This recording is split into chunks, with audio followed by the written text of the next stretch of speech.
চলি আছে এতিয়া বৰ অভাৱ হৈছে তাইৰ কাম নকৰা মানুহবোৰ অভাৱিত হ'বই প্ৰয়াগ তাইৰ হাজবেণ্ডজন বাইক এক্সিডেণ্টত ঢুকাইছে তাৰ পাছতহে তাইৰ ছোৱালীজনী জন্ম হৈছে এডকনৰ চাকৰিটো কৰি থকালৈকে হেনো তাইৰ অৱস্থা ঠিকেই আছিলে মানুহ এজনক ভালদৰে চলি থাকিবলৈ চাকৰি এটা লাগিবই মুঠতে আজিৰ দিনত টকা পইচা নহ'লে কোনো ভালদৰে চলিব নোৱাৰে সেইকাৰণে মানুহে কামত গুৰুত্ব দিব লাগে নিজৰ কামত কষ্ট কৰিলেহে মানুহে উন্নতি কৰিব পাৰিব মহুৱা ৰয়ৰ দৰে মানুহৰ কি উন্নতি হ'ব প্ৰয়াগ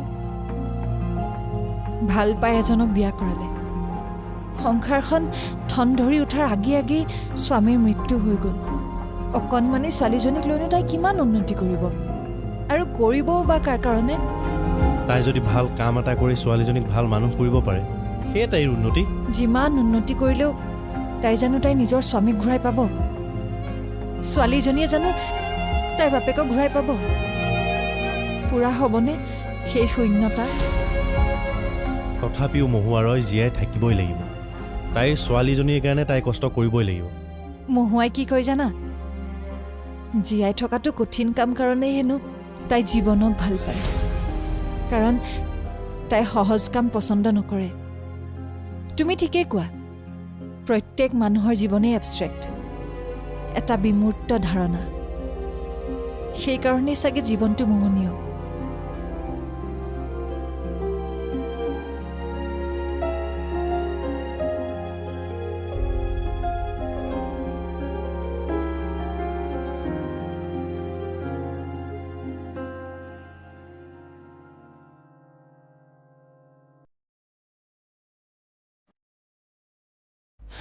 এই চিন্ময় তোমাৰ ওচৰত অলপ পইচা হ'ব নেকি পইচা মাহৰ শেষত মানে অলপমান এই ৰাও মাহৰ শেষতহে বৰ এমাৰ্জেঞ্চি হৈছে মোৰ টকা 5,000 মান পোৱা হ'লে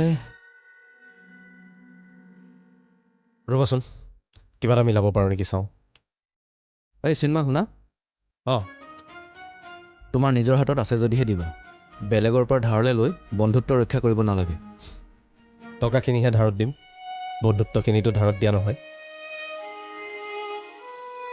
কি হ'ল কাইলৈ ৰিজাল্টটো দি দিম হ'ব টকাখিনি মোক কিয় লাগে নুসুধা সোধাৰ কোনো প্ৰয়োজন নাই কাৰণ মানুহৰ যদি কিবা বিশেষ কাৰণ নাথাকে কাৰোবাৰ ওচৰত জানো ধৰুৱা হ'বলৈ যায়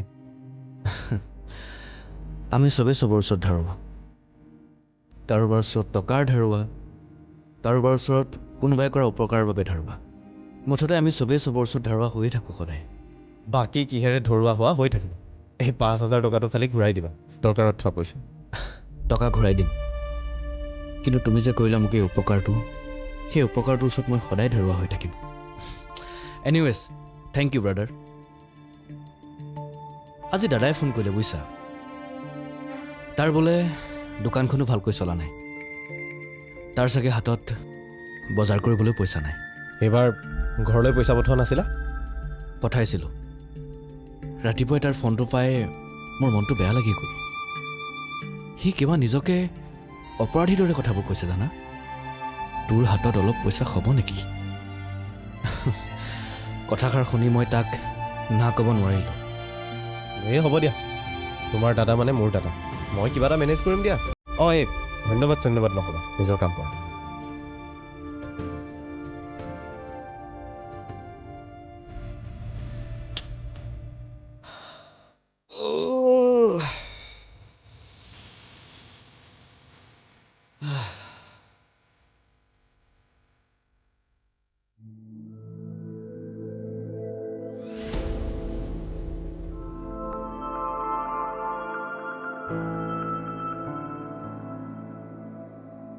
স্যাৰ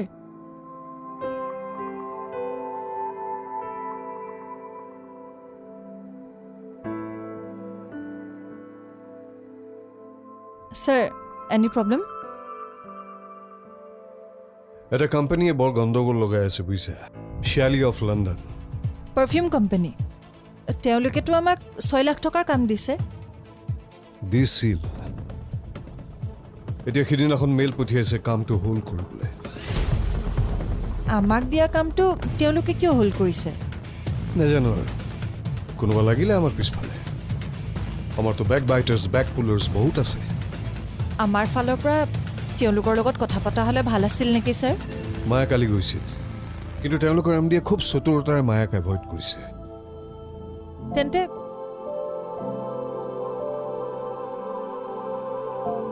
এই চেলছ মেনেজাৰ মনোহৰ পালে গণ্ডগোলটো লগাইছে যেন পাইছো, বুজিছা? সি বাহিৰত সকলোৰে আগত খুব ভদ্ৰ দেখুৱায়, কিন্তু ভিতৰি ভিতৰি সাংঘাতিক গণ্ডগোল কৰা মানুহ। মোৰ বোধেৰে তুমি যাব নেকি? লগত মায়াকো লৈ যাবা। মায়া MD-ৰ ওচৰলৈ যাব নালাগে। MD-য়ে মায়াক পাত্তাই নিদিয়ে। তুমি MD-ৰ ওচৰলৈ যাবা। তেন্তে মায়াটো নগ'লেও হ'ব ছাৰ।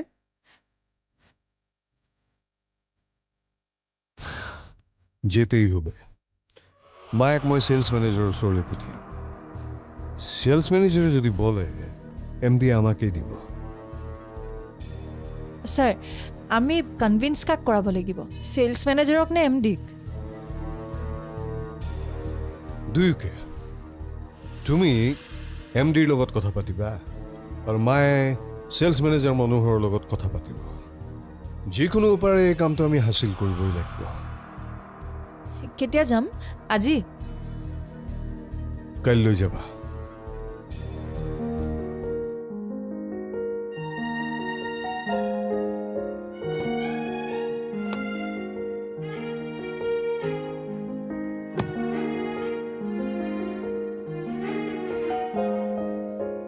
তুমি ফ্ৰী হৈছা?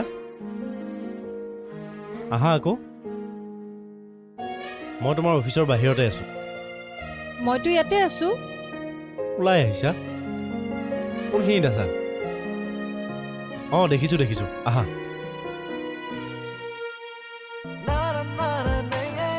কি হ'ল, ইমান এক্সাইটেড হৈ আছা যে? আজি এটা ভাল খবৰ আছে। কি ভাল খবৰ?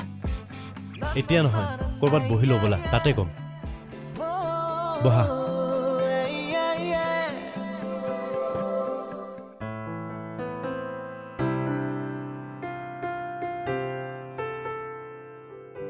Yes, sir. হয় আছোঁ ছাৰ। অ'কে, গৈ আছোঁ।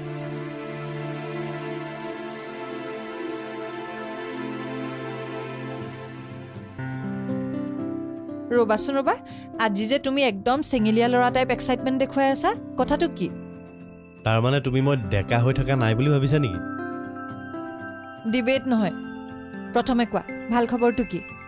আচ্ছা, আমি যদি ফুৰিবলৈ যোৱাৰ কথা ভাবোঁ তেন্তে কোৱাচোন, তেন্তে আমি ক'ত যোৱাটো ভাল হ'ব?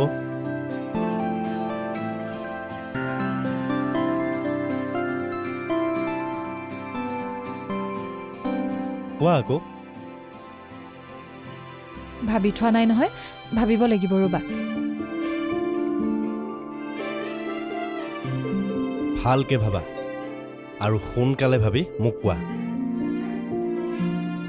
তুমি এনেকৈ কৈছা যেন এইমাত্ৰই ক'ৰবাত যাবা। আচলতে অফিচৰ পৰা মোক এটা ফেমিলি টুৰ দিছে। কাইলৈৰ ভিতৰত ডেষ্টিনেশ্যনটো জনাব লাগিব। গতিকে সোনকালে ভাবা আৰু মোক জনোৱা।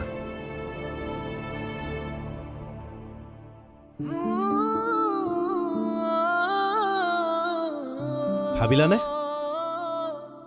ভাবিছোঁ। কোৱা, কি ভাবিছা কোৱা? ক'ত যোৱাৰ কথা ভাবিলা? তুমি আৰু মই কোণাৰ্কলৈ যোৱাৰ কথা ভাবিছোঁ। কোণাৰ্কলৈ দেখোন আমি বিয়াৰ পিছতেই গৈছিলোঁ। সেই যে গৈছিলোঁ, সেই কথাবোৰকেই ভাবিছোঁ। স্বাতী, মই কৈ আছোঁ টুৰ প্লেনিঙৰ কথা, আৰু তুমি ভাবি আছা ফ্লেশ্ববেকৰ কথা। অঁ, মই কৈ আছোঁ টুৰ প্লেনিঙৰ কথা, আৰু তুমি ভাবি আছা ফ্লেশ্ববেকৰ কথা। অঁ, ফ্লেশ্ববেক। জীৱনটো ফ্লেশ্ববেকত লৈ যাব পৰা হ'লে মই যে জোনাক বৰ ভাল পাওঁ, সেই কথা জানি তুমি মোৰ লগত কোণাৰ্কৰ চন্দ্ৰভাগাৰ তীৰত জোনাকৰ এটা উজাগৰি নিশা কটোৱাৰ প্লেনিং কৰিছিলা। সেই অভিজ্ঞতা আমি ল'লোঁ ন, এইবাৰ নতুন কিবা সেই কথাবোৰ মোৰ আজিও নতুন নতুন লাগি আছে প্ৰয়াগ। চন্দ্ৰভাগাৰ পাৰত যেন কোনোবাই ৰূপালী চাদৰ মেলি দিছিল। জুনৰ পোহৰত ঝাও গছৰ পাতবোৰ বতাহত লৰচৰ কৰি চিকমিক কৰিছিল। তুমি মোক সাৱটি ধৰি শুইছিলা আৰু সুধিছিলা, জোনাকত আৰু কি কি ভাল লাগে তোমাৰ?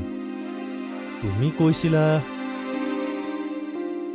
নদী, উপত্যকা, পাহাৰ, পথাৰ, অৰণ্য, তোমাক আৰু তোমাৰ নিবিড় সান্নিধ্য।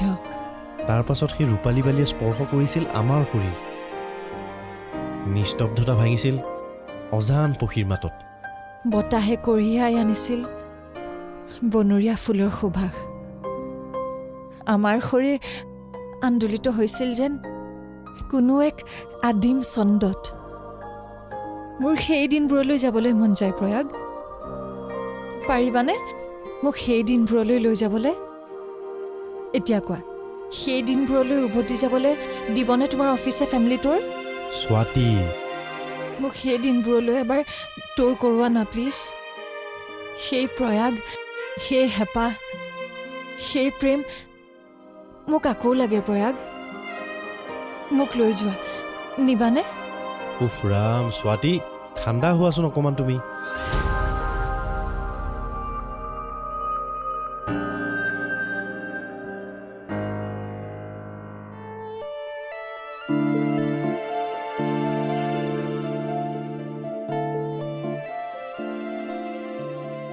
মায়া, তুমিতো আগতে এডকনৰ বহুকেইটা ক্ৰিটিকেল কেছ ছল্ভ কৰি দিছা।